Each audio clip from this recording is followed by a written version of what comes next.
All right, friends, this is one of the big milestones we've been looking forward for the Rumble is we are finishing the last course on this big outside wall. It's the last one, but it does mean that we need to get it ready for the bond beam, so we are going to be doing our rebar staples that we talked about a few days earlier. Basically, we're sticking them in, we're making sure that they get pointed straight up, and then we have to tamp around them, and then that'll give us some rebar to attach the next rebar to for the concrete bond beam later. But again, big milestone. This is pretty huge. I can't believe we're almost done with the walls in one section of the house.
Money on a college degree, a piece of paper that's got no guarantees, but it's okay, it's a new day, and there's a million different ways to win as long as I play. If there's a chance, then you know I'll take it, both hands on the dreams we're chasing, stand where there is no pavement, cards on the table, go like there are no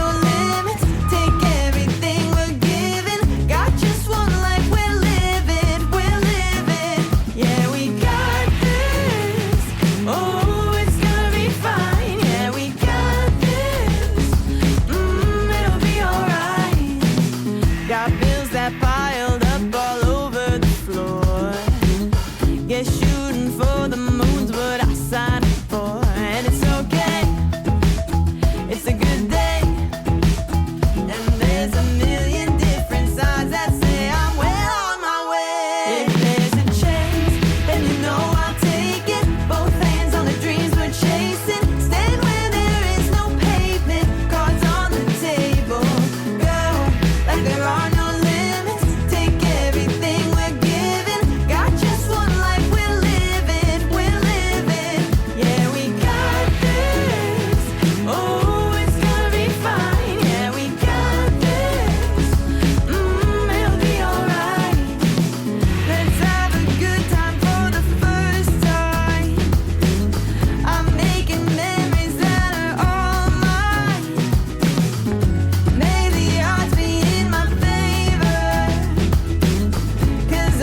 If there's a chance, then you know I'll take it. Both hands on the dreams we're chasing. Stand where there is no pavement. Cards on the table.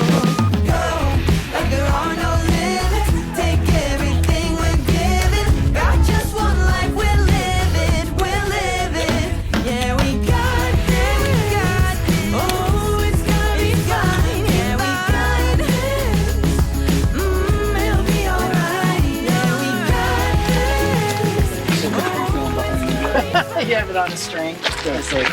But you got to do it on a bright string so it looks like bad effects. Either that or do it near a window and just an arm comes out and goes.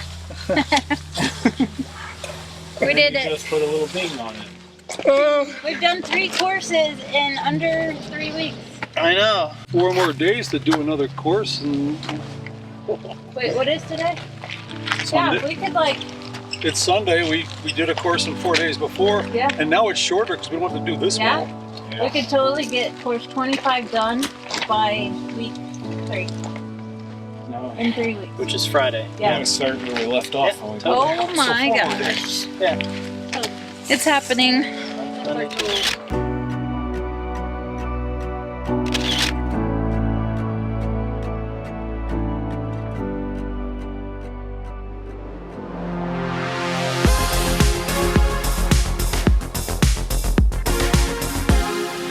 Welcome back to the Roundhouse Rumble. I'm Dirtbag Daddy, And I'm Mud Mama. and we're here to talk about day 16 of the Roundhouse Rumble, and today was a big day, Mud Mama. It sure was, Dirtbag Daddy.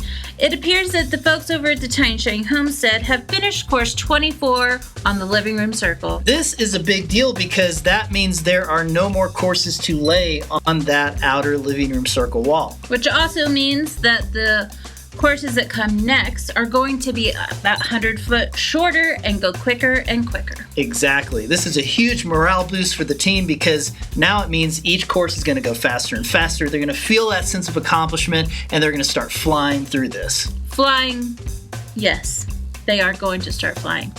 Dirtbag. Let's talk about the rebar staples that they have made.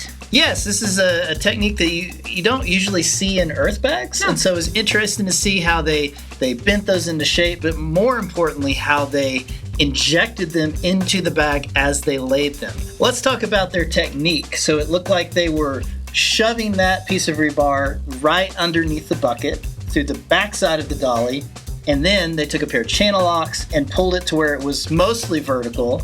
Right, now this is the first time that they're doing this. I did notice that the bag was tearing at some points, which That's is true. not a big deal. Not a big deal, but it also does make it difficult to tamper around. It loses a little bit of its rigidity on the edges, and so we're hoping that they can refine this technique by the time they get to the next wall that needs rebar staples. Now, another important thing that we've seen them do is they keep wetting that bag down after it's been tamped. This helps solidify all the material in that bag and really creates a solid block of soil. I will say it looks like they're struggling with tamping around those pieces of rebar. It's very finicky. It's hard to get a tamp in between there, but I think over-wetting it, even after the tamping is done and then going back, will kind of act like when you're finishing concrete, and it should hold it in tighter, but we'll have to see how that works. My only hope is that they can figure out a way to insert those rebar staples without ripping the bag so much, which I think that they can do. I think also part of the problem is they're still using their old bucket and it's very bent and it's too long, and so they're going in at slightly the wrong angle right now. Yeah. Once they switch to a new bucket, that should help. It should, Dirtbag. Thanks, Mud Mama. Now, can we talk about the lift? Because we haven't seen the lift in a while. Yeah, they're finally started to reincorporate it on the outside wall. And the reason that I think that they've done this is because if they could be moving the dirt on the outside of the wall and raising it up, that lets the people on the inside move that scaffolding. They won't be in the way. Well, also, there's the whole rebar staple part of the process that's very finicky, and you have to be constantly going back and forth to hold it and pull it each time it gets put in. And so that meant the people on the inside could focus on the rebar staples, the people on the outside could focus on the material, and it seemed to work really well. It was a really smart move on their behalf. It was. And also, can we talk about Jet and Adelaide both operating the lift today? I know a lot of people were concerned about Ashley being up in there, But man, those kids know how to operate a piece of heavy machinery. They took to it like fish to water, Like moths to flame. like hummingbirds to sugar, Like bees to flowers. like dogs to dirt, like chickens to grubs, like goats to grain, Like cats to milk. Like beavers to wood.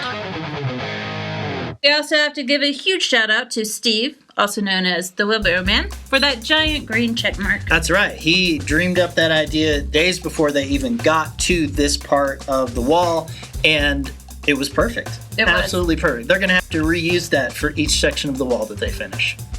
Great idea, Steve. I don't know about you, Mud Mama, but I am excited to see the bags being laid less and less and less for each course. Really feels like we're on the downward slope. That is all for today, guys, of the round. Oh my gosh, Dirtbag. We forgot to thank the people who came out and made this day possible. You're right, Mud Mama. We have to take time to thank the volunteers. There's, of course, Steve Cobb, Steampunk Steve, the Wheelbarrow Man, the one, the only, the original. There's also Tiffany and Andrew and their daughters, Scarlett and Fiona. Jen and Dave from Tucson. Marla from up in Tucson. Yes, and we had Jennifer all the way from San Diego. Wow, that's amazing, Mud Mama. And she's going to be here for quite a while. All right. Well, and we also have to thank the kids at the Tiny Shiny Homestead, always being there, stepping in, and making the magic happen. And that's it for the Rumble recap of day 16. Remember, you can always support this project at tinyshinyhome.com/rumble. I'm Dirtbag Daddy. And I'm Mud Mama. And we will see you next time. Can you take me higher?